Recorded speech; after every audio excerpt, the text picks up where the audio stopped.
Bonsoir Nicolas. Bonsoir Emma. Comment vas-tu? Fort bien. Bon, il est quand même tout de suite minuit et demi quand nous tournons cette séquence cinéma parce que tu n'as fait que de courir toute la journée de salle en salle pour voir énormément de films. C'est ça. Alors nous allons commencer par le Cronenberg, Maps to the Stars.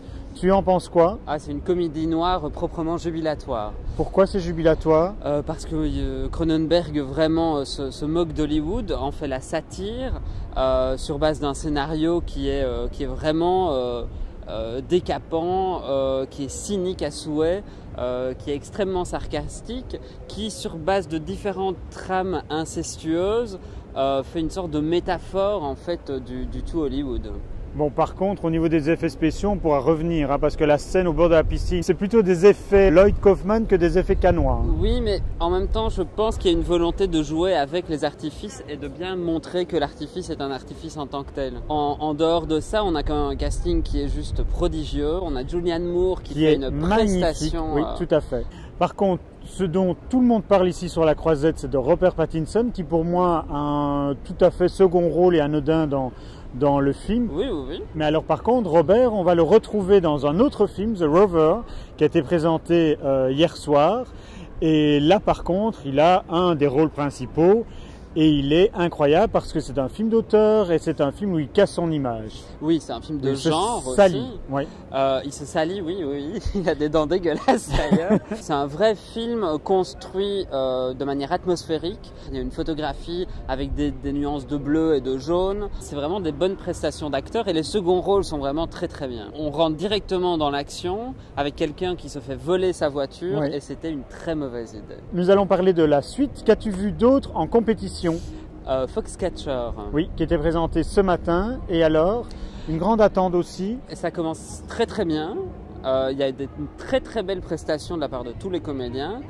Mais par contre, plus le film avance, on va changer de point de vue. C'est l'adaptation d'un fait divers qui concerne un lutteur américain qui a gagné une médaille d'or aux Jeux Olympiques de 84 et c'est la préparation pour les Jeux Olympiques de 88. Il y a un rapport très sensuel au niveau des corps, la manière de filmer la lutte est très intéressante. J'ai embarqué dedans complètement et à la fin j'étais plutôt à distance. Alors d'après certaines statistiques qui circulent ici, il pourrait recevoir un prix. À ton avis, quel prix pourrait-il recevoir? Soit un prix d'interprétation, soit un prix du jury. Nicolas, nous allons quitter la compétition pour partir à Un certain regard où tu as vu Bird People. Oui. Le film de Pascal Ferrand. Eh bien moi j'ai détesté Nicolas. Évidemment j'ai beaucoup apprécié. Je trouve que c'est un film qui mélange en fait réalisme et fantastique de manière assez inattendue. Je pense qu'il faut le voir comme juste une forme d'approche très poétique de la réalité de la société française d'aujourd'hui. Je trouve qu'il n'y a pas de point de vue, on passe d'un personnage à l'autre, on ne sait pas très bien qui on suit. Il y a un point de vue, le film est très construit à ce niveau-là. Oui. Il est peut-être un peu long dans sa partie centrale. Et surtout, on a une chanson de David Bowie qui est proprement magnifiée et où le texte prend sens. Non, je ne chanterai pas cette fois-ci. Quel autre film as-tu vu également aujourd'hui? Eh bien, j'ai fait un carton plein au Certain Regard, donc j'ai aussi vu au Certain Regard un film sud-coréen, A Girl at My Door. Nicolas fera tout. C'est un... Bien sûr, tout le monde sait que je parle couramment sud-coréen. C'est un premier film d'une réalisatrice qui aborde, à mon sens, peut-être trop de thématiques. L'homophobie, le lesbianisme, l'alcoolisme, le travail clandestin, l'exploitation des clandestins, la maltraitance familiale, la position de la femme dans la société par rapport à la position des hommes. Il y a peut-être trop d'enjeux qui vont vraiment alourdir la trame narrative, mais si on se laisse prendre, on peut être franchement saisi. Bien, écoute, j'ai l'impression que tu t'es laissé prendre quand même. Un petit peu. On sort danser?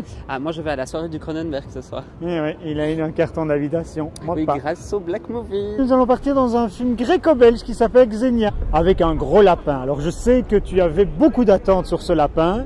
Qu'en est-il à l'arrivée? Du lapin, je ne suis pas déçu. J'ai quelques déceptions. Je trouve que le film présente quelques longueurs. Oui. Maintenant, c'est très original. Ça a l'avantage de mélanger plusieurs lignes de récit ensemble. Oui. Et on a quand même en sous-texte un vrai point de vue sur la société grecque d'aujourd'hui. Moi, je suis complètement rentré dans la folie du réalisateur parce qu'il y a un vrai univers. Et j'ai trouvé ça assez sympathique en fait. Il y a vraiment des touches oniriques qui en plus sont surprenantes, c'est-à-dire qu'on pense qu'il est dans une certaine systématique et puis pas du tout. Donc à ce niveau-là, il va nous bousculer. On se voit demain pour d'autres films ainsi. Oui, demain on a un programme. Ah, ça on verra, mais on a un programme chargé. Oui, on a au moins un film belge. On a au moins un film belge en compétition. Oui. Ouais. Et Marion. Du coup. À demain. À demain.